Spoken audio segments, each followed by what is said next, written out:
Welcome to the BG Podcast, conversations at the intersection of business, community, and public policy from the Austin Metro and around Texas. You can find this episode and prior recordings at www.binghamgp.com/podcast and on iTunes and Google Play.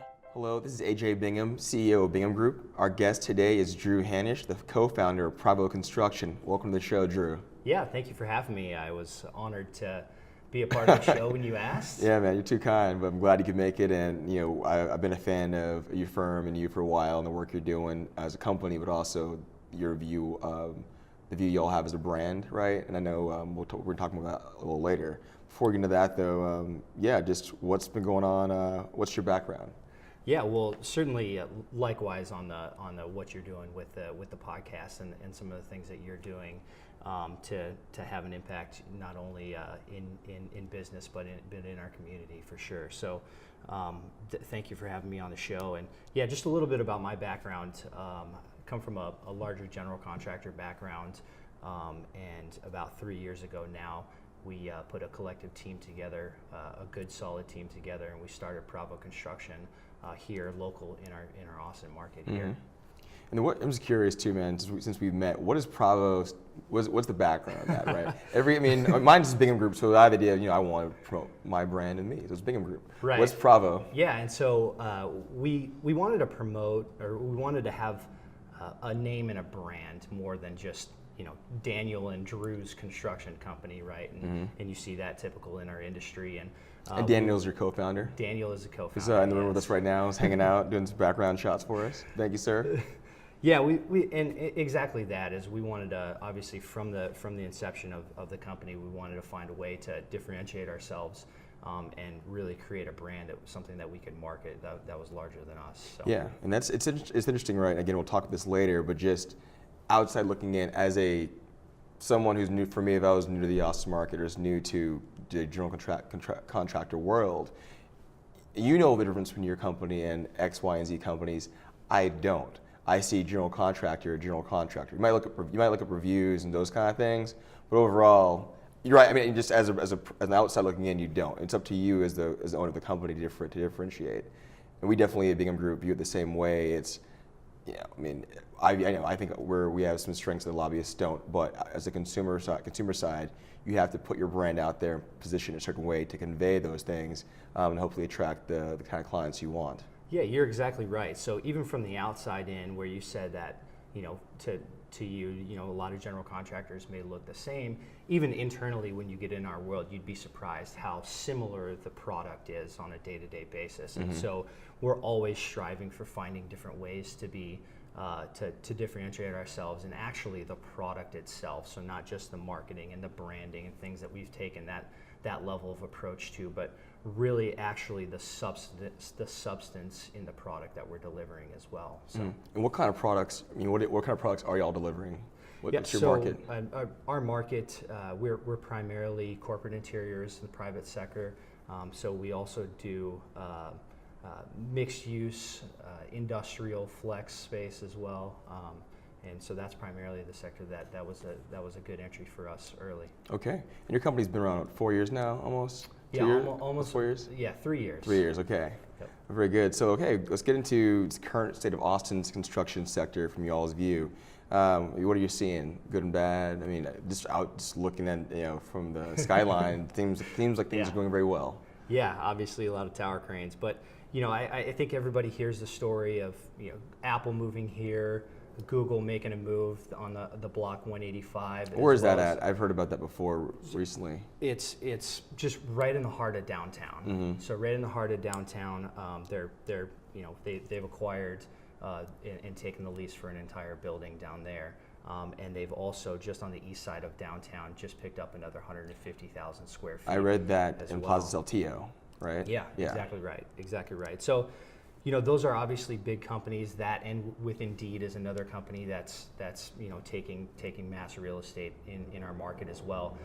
For us, what that means is that obviously those are positive indicators towards what we're seeing in the construction market, and we're continuing to see rapid growth even here in Q1 of this year for sure. So do you're probably more privy to industry information about what's going on, like forecast 5 years out, and so on. And a lot of times I've heard talk about a leveling off in Austin, in the Austin market for like the last 4 years I've been here, right? I don't think it's gonna happen anytime soon.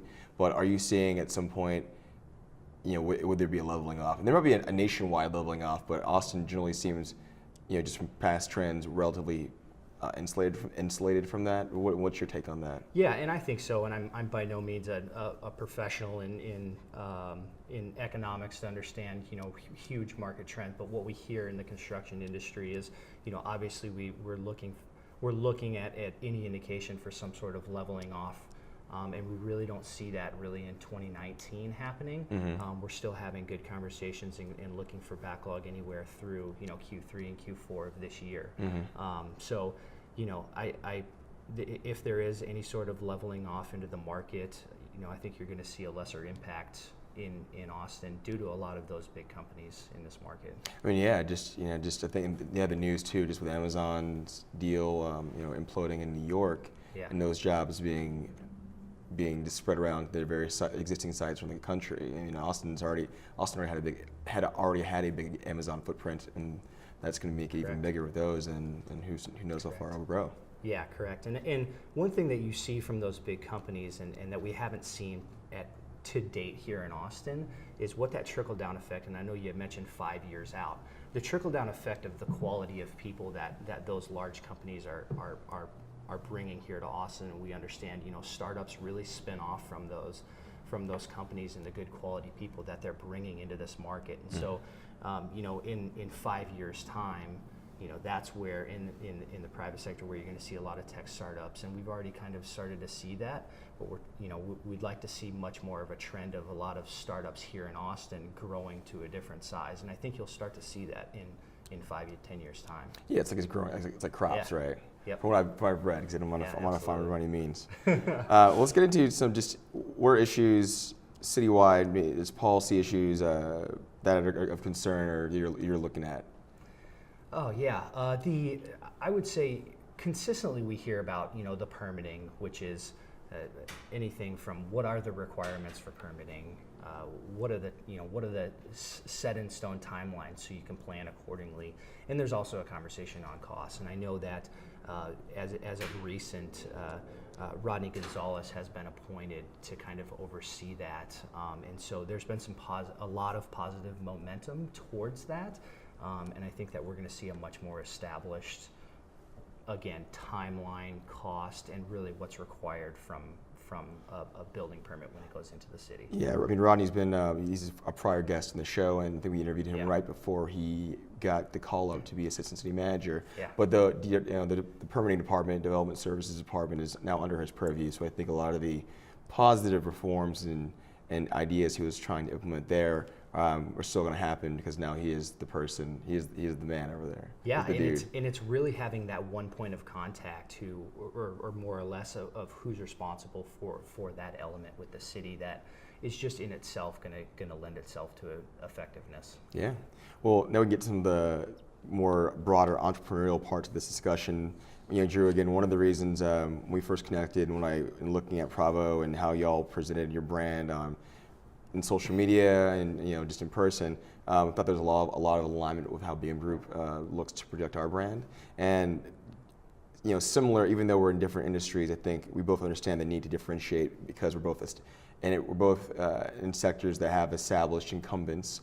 And you have, I think that in order to apply to any business, whether it's professional services or not, you have to figure out your differentiation. And I can go into mine. I'm really curious about some of the ways and the thought processes that you and your partners had, and looking at that, particularly the things you're already doing, right? So, I've met, I've seen you hired a in-house videographer, content creator, which is something you don't see a lot of construction companies doing, GCs doing.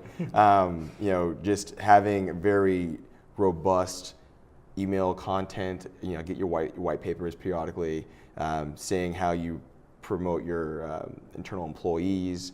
That's all. It's just great content. Yeah. Even if you weren't, I was looking to have you all build something for me, and I'm not anytime soon. We'll see. But just it makes it's a story, right? And it gets you more interested in the people in that company. Right. Yeah, and so there's there's kind of two parts to that, and it's, as you kind of laid out a bunch of different levels to that kind of initiative. A lot of it, being we can show a good product, whether it be on our social media outlets and things like that, and a lot of people can kind of step into that space and do that. And we really wanted to be committed to finding other ways to truly add value to the market. And so, that really took us saying, are we really committed to differentiating ourselves and getting not only our brand out there, but truly adding value? So, a lot of things that, in your world that you do that we're also really aligned with is you're really involved in the community, whether it's being the president of the YMBL and your fundraising efforts there, on the board of the Long Center, getting your name out and getting involved in the community and making a positive impact on the community. So in ours is how can we make a positive impact on our industry as well? And so we do, you mentioned the white papers, so we have, what can we do to educate the otherwise wouldn't know tenant on construction and the means and methods in what goes into that. So we have a big initiative, and you'll see a lot more of that content coming out as we have a full-time content creator now. But it's, are we really doing things to educate the market with our white papers? Are we really finding ways to be able to innovate and add value and be a creative problem solver for our clients and for our market? Mm-hmm.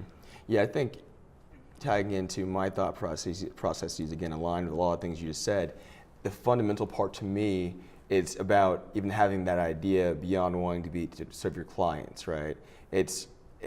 Sometimes it can go, I think the idea of it goes beyond your clients. Your content that y'all produce and create and things that we put out there on our end, we try to make it approachable so that even if you're not, you don't have to be in the market for a lobbying firm, but it's approachable, get a sense of who we are as a brand and our values and what we're about, beyond obviously serving our clients to the highest degree possible and being at the Capitol or City Hall or whatever government place you may need us. Yeah. Right? There's more to your brand. There's more to your brand than what you do. Right. Yeah. And absolutely. And you had mentioned earlier where we kind of are bringing in the people of our company and trying to create a message for them individually. Project managers, superintendents, and the people that are really on the ground floor, they're really the ones working in the day-to-day with the client.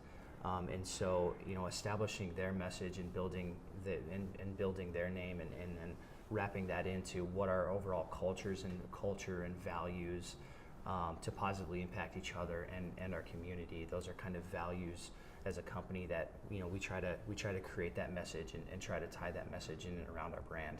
Yeah, I mean, your frontline folks are going to be your biggest advocates. Absolutely. Right? They're the folks that people deal with the most, and I mean, I like the fact that I've seen some companies do this well, some others not so well, but giving your frontline folks the trust and respect to craft their image with help from y'all, but in a way that they can still be their authentic selves, but fitting into the corporate, to the business's culture.